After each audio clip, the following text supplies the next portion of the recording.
So it's the river part 2. Let's carry on. Fred turned to look at her, crouched in the dappled light. She moved stiffly, as if unaccustomed to using her own body. And her clothes seemed to sit on her like a bear trap. There are outfits that suggest of their own accord that their owner should sit still and smile nicely. Con had been dressed in one such outfit. Before the crash had coloured it brown and green and red. "Good thing you've got ruffles to spare," he said and grinned. Con turned on him, the kind of look that breaks noses. Shut up, cricket jumper." I went northern then, sorry Con, she's Midlands. Fred took a step backwards. "I only meant it's useful to have clothing with extra bits attached. Boys' clothes don't." "Fine, whatever you say. You don't have to try to be nice to me, you know." "What?" Fred said, bewildered. "I just want to get out of this vile place and back to school. I don't mean to be rude, but I'm not really interested in making friends, especially not with little kids." Lilla heard them. "I'm not a little kid," she said quietly. She spoke without taking her eyes off the ants. "I'm just small for my age." How old are you?" Con turned to Fred.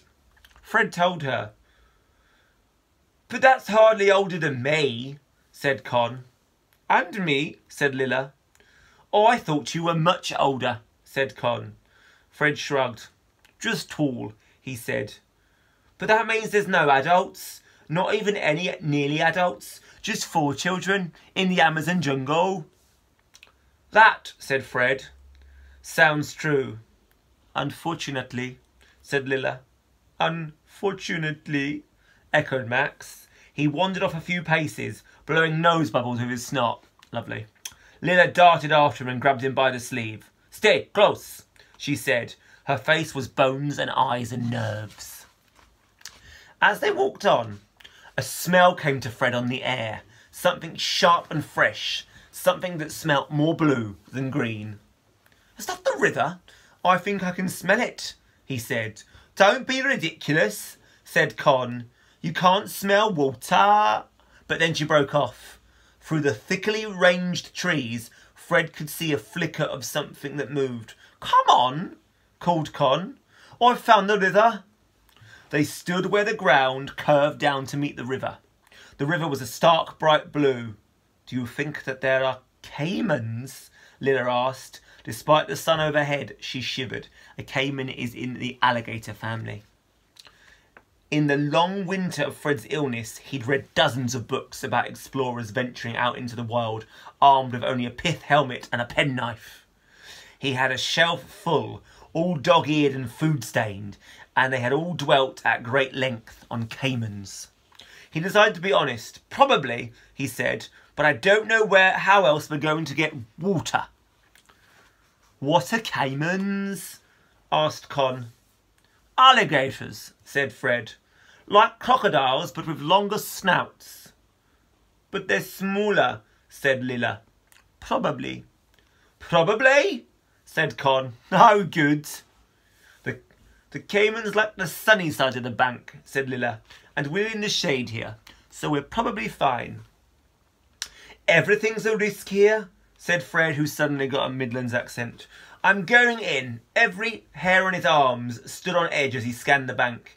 He pulled off his shirt, then put it back on again. It occurred to him that it needed washing as much as he did. He slipped down the bank, his feet squelching in the mud, and dived in head first. The river was a gift. It soothed the burns of his cuts and the ache in his feet. Fred trod water, then kicked downwards, below the surface where it was colder, and sucked in a mouthful of water. It had a tang of mud to it, and a strand of waterweed wrapped itself around his tongue. But at that moment it was the most delicious thing he'd ever drunk. Better than hot chocolate at Christmas or fresh lemonade in summer. "Come in," he called. Lilla plunged in after him, carrying Max on her shoulders. Con hesitated on the edge, her face stiff and anxious. "We didn't do swimming at school," she said. "Only ballroom dancing." She entered the water slowly and swam in a nervous doggy paddle, her chin high above the water. Fred rubbed his arms and legs, feeling his cuts sting as he scrubbed the dirt off them, then kicked below the surface again, his eyes open in the dark water. A shoal of miniature fish swam by, followed by a single larger one. He came up for air. "There's fish," he called. "Try to catch one," called Con. Fred plunged down again. The small fish darted away as he grabbed at them. The larger fish ignored him completely, but there was something eerie in its shape, almost circular, like a swimming dinner plate. The fish turned. It bared its teeth at him. Fred sucked in a lungful of river water and shot coughing to the surface. "Piranhas!" he yelled. "Get out!" Max was floating near him. Fred grabbed him and struck out for the bank, fear pounding through his limbs. "What are piranhas?" Con asked. "Fish with teeth." Con screamed a word Fred hadn't expected her to know, then swallowed a mouthful of water and disappeared under the surface. Lilla, wild-faced, grabbed Con by the shoulders. "Don't thrash," she said. She hooked one arm around Con's waist, kicking for the shore. "Just breathe." Fred and Max scrambled up the bank, Con and Lilla just behind them. They lay panting on the hot earth. Con let out a groan and spat out a mouthful of weeds. "Fish? Fish with teeth? Nothing is safe here. You can't even trust the fish not to eat you. What else? Pigeons with fangs? Monkeys with guns?" "I read," Fred gasped, "that they don't bite unless they're very hungry." "They mostly eat small things, you know, birds and frogs," said Lilla. She wrung out her hair. It was covered in a dusting of red-brown river silt. It looked... Fred drew a great breath and felt his heart begin to slow, like it wasn't going to do anything. It was actually quite beautiful. Silver with a red belly. "Beautiful?" Con stared incredulously. "As long as we're not bleeding into the water, we won't attract them," said Lilla. "I knew that, but I panicked. We're still safe to swim here. I think they'll ignore us." "You think? You think?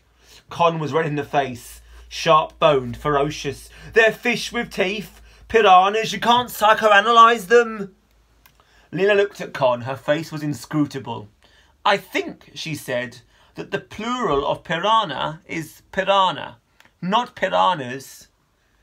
"Oh, good," said Con. "It's always nice to be grammatically correct when you're being eaten." They paddled damply back to the clearing. Lilla used her wet shirt to wipe the mud off Max's face as they went. Their bodies steamed in the sun as they dried. Coming back into the clearing, they felt surprisingly like coming home. A scarlet parrot alighted on a branch above Fred's head, cawed in surprise at the band of dripping children, then took off again. Fred found the sharpest of the flints and hacked off the bottom of his grey school trousers, making them into rough-edged shorts. The left leg was longer than the right, but he decided it didn't matter.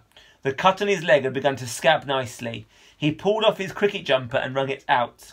Something in Fred was beginning to glow, under the sun and the cry of the birds and the great expanse of vivid green around them. It was huge and dizzying. It felt like hope. Either that, he thought, or concussion. I'm sad to say that brings me to the end of that chapter. I have read this book before, but actually it's a divine book and I'm really enjoying it. And we've made a fair dent already in just 4 days of reading. We've done what I think is an eighth of the book. And that included a 4-page chapter, so we're going to be giving this book a good hammering.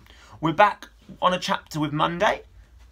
I think that was the right sentence. So enjoy your weekend. I hope you really enjoy the next chapter. And do let me know, do you prefer me reading it like this or reading it like that? I'm happy to go with whatever works best for you, my darlings. Enjoy your weekend. Bye-bye.